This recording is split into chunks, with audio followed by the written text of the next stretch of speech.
Tabiat takut yang dimiliki oleh setiap manusia pada umumnya,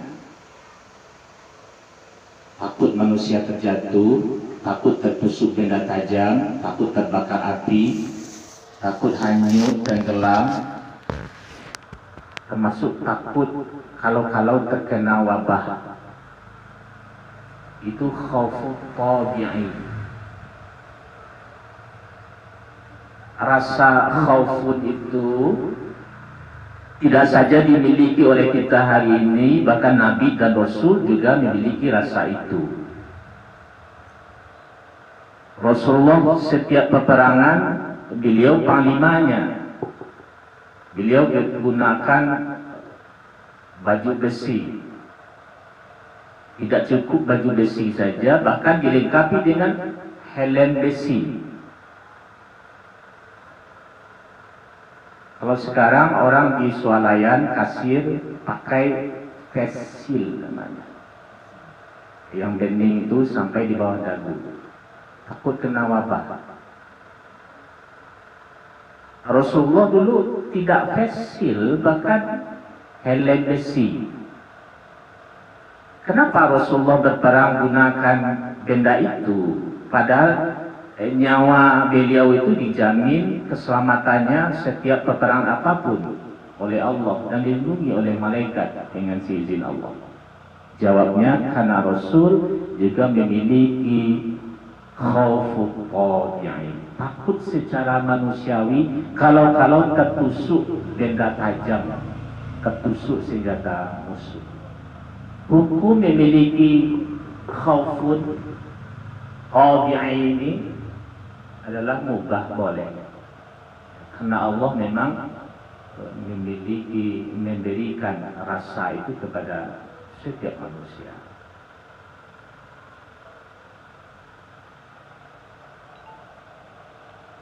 Yang kedua, khaufus syar'i namanya, takut secara syar'i.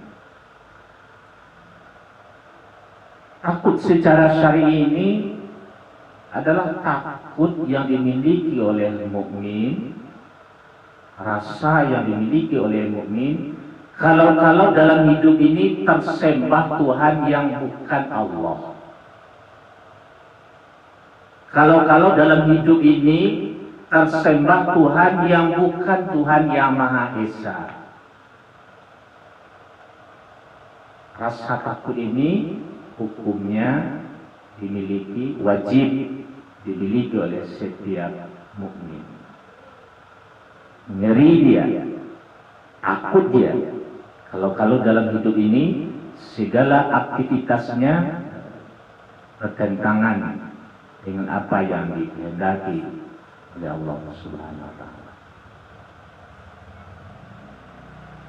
Nah, Bapak Ibu kaum muslimin jemaah rahimakumullah, memang pada saat ini tiga hal yang dapat kita simpulkan dari wabah ini, bahwa wabah ini melahirkan tiga hal. Pertama, wabah ini melahirkan ketakutan kita. Yang kedua, melahirkan kenekatan kita, kegegabahan kita, kesembronoan kita. Yang ketiga, melahirkan kehati-hatian kita. Ketika wabah ini melahirkan kehati-hatian kita, maka sebenarnya kita ini diajak kembali kepada ajaran Islam yang sesungguhnya. Ketika protokol kesehatan mengajari kita, seringlah cuci tangan dengan air mengalir, dengan sabun apapun mereknya, sebenarnya diajak kita untuk mengamalkan ajaran Islam tentang kebersihan. 1400 tahun yang lalu lebih, dalam surah Al-Maidah, wa in kuntum junuban fatahharu, tidak saja cuci tangan yang diajarkan, bahkan cara mandi diajarkan. Artinya Islam punya konsep lebih dari sekedar protokol kesehatan yang dianjurkan oleh protokol COVID itu. Bapak Ibu jemaah rahimakumullah. Begitu juga hadis misalnya, laula an asyqa ala ummati aw ala nasi la amartuhum bisiwaki qabla sholat. Ya Ustaz. Kalau tidak memberatkan umatku, kata Rasulullah, dan orang banyak, aw ala nas, aku perintah setiap sholat gosok gigi. Ini hadis tentang kebersihan Islam luar biasa. Kalau diamalkan oleh orang Islam hari ini, maka setiap pasien dokter gigi bening, bersih gigi orang Islam itu 5 kali saya digosok gigi. Artinya bicara tentang protokol kesehatan secara teori, konsep Rasulullah lebih detail, lebih lengkap. Maka tinggal kita mengamalkan saja. Oleh karena itu, maka ketika wabah ini melahirkan kehati-hatian kita, maka kita mestinya tidak terlalu paranoid, tidak, kalau orang Betawi, tidak terlalu lebay, tetap beraktivitas produktif, tapi tetap aman dari wabah. Itu tidak seperti ungkapan orang gila, ungkapan orang-orang misalnya, ya nggak usah lah pakai masker, lalu cuci tangan. Orang gila nggak pakai masker, nggak ada karena corona. Kita bukan gila, orang gila itu imunitasnya lah teruji. Kita ini tidak hidup di alam bebas, kita hidup di tempat peristirahatan yang nyaman. Jadi imun kita, daya tahan tubuh kita tidak seperti orang gila. Maka kepatuhan untuk melaksanakan ajaran Islam tentang kebersihan itu mestinya suatu keniscayaan yang mesti kita laksanakan di tengah wabah ini.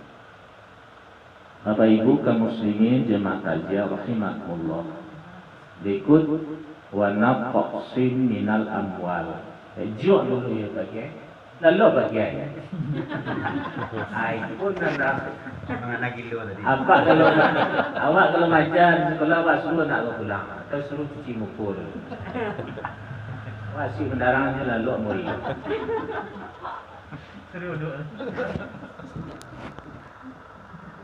Yang kedua dalam ayat yang Ustaz Dendi baca tadi, ju' itu lapar, bagian dari ujian yang diberikan oleh Allah.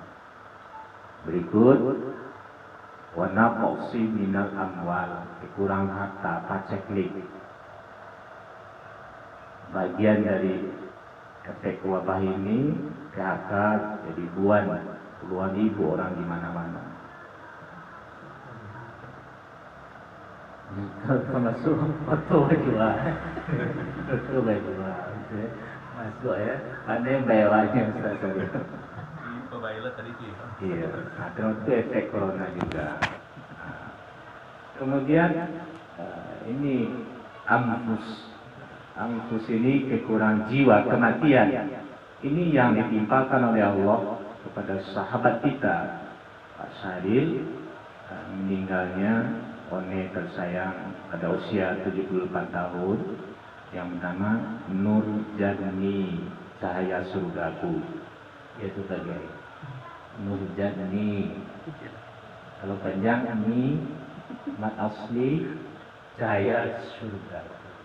Kita doakan semoga almarhumah memang ditempatkan Allah di surga. Amin ya rabbal alamin. One ini memang luar biasa, seperti yang kemarin Ustaz Mul sampaikan, teman-teman ada beberapa orang yang hadir. Beliau memang sosok teladan dalam menegakkan perintah agama Allah kepada anak-anak cucunya. Agak hujan patui dan selayangku berjemaah konsagi musalah. Itu yang beliau lakukan sehari-hari selama sehat. Secara sosial juga begitu.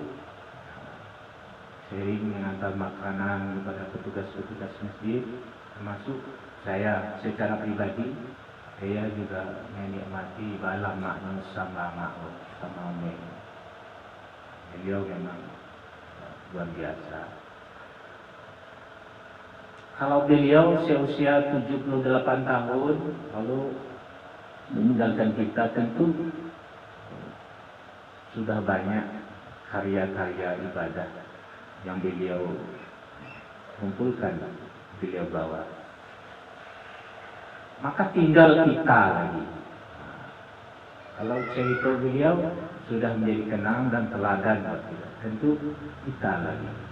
Apakah kita dipanggil oleh Allah seperti beliau nanti dipanggil dalam keadaan orang-orang sangat menyayanginya, sangat mencintainya, sehingga kita dikenang dengan baik karena telah memberikan contoh-contoh yang baik di tengah keluarganya, di tengah masyarakatnya.